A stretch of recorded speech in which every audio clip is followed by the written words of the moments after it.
আমরা আজকে গাছ বোম যে আমরা যেগুলো বানিয়েছিলাম সিড বোম সেগুলো ছুটতে এসেছি বাচ্চাদেরকে নিয়ে।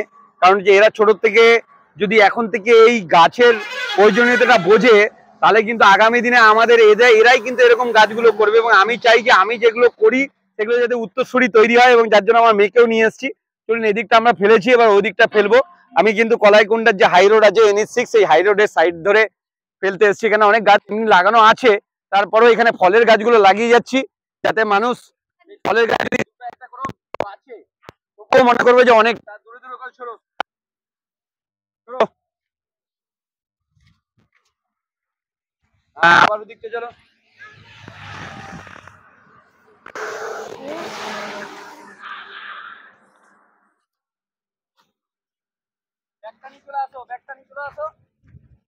মিউট কর। দাঁড়া তোকে স্টার্ট করতে হবে।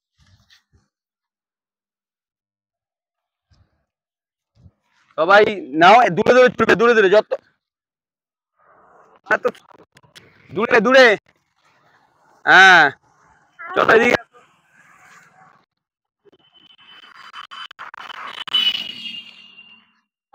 একটু ধরার সময়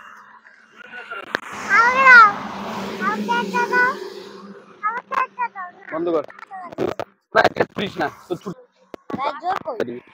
সামনে বন্ধ কর। ঘুরা এদিকে, ঘুরা খুলে রাখ, ওরা তুল বের করে নেবে না মা। ছোট দূরে দূরে ছোট মামা, এত সামনে ছুড়ে না। হ্যাঁ গুড। ये ছোট ওই দেখো, বন্ধ কর। এই বল বল শোনাই,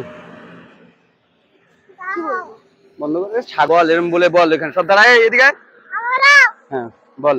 গাছ আমাদের প্রকৃতিকে ঠান্ডা রাখে এবং দূষণ মুক্ত করে, তাই জন্য আমরা এসেছি বুদ্ধদার সঙ্গে এই বীজ বল ছুটতে। আর আমরা যখন বড় হয়ে যাব তখন আমরা আবার ছুটতে আসবো। গুড, চলো। হ্যাঁ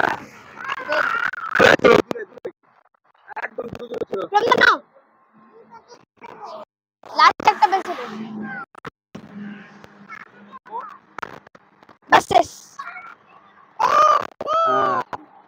আর কটা শেষ? আজকের মতন আমাদের বীজ এক জায়গায় সব ছুড়লে হবে না, আরো আছে বাড়িতে, সেগুলো অন্যদিন অন্য জায়গায় ছুড়বো। তো এদেরকে নিয়ে এসেছিলাম কারণ হচ্ছে যে ছোট থেকে এদের মধ্যে যাতে এই পরিবেশ নিয়ে সচেতনতা থাকে, তো সেই জন্যই এদেরকে। আর একটা আছে, তো এই গাছগুলো ছুড়ে দিলাম। এটা হচ্ছে NH6 এর পাশে। আর নেই মামা, মেয়েকেও নিয়ে এসেছি যে মেয়েও ছোট থেকে সেগুলো দেখুক শিখুক আর কি। ছবি তো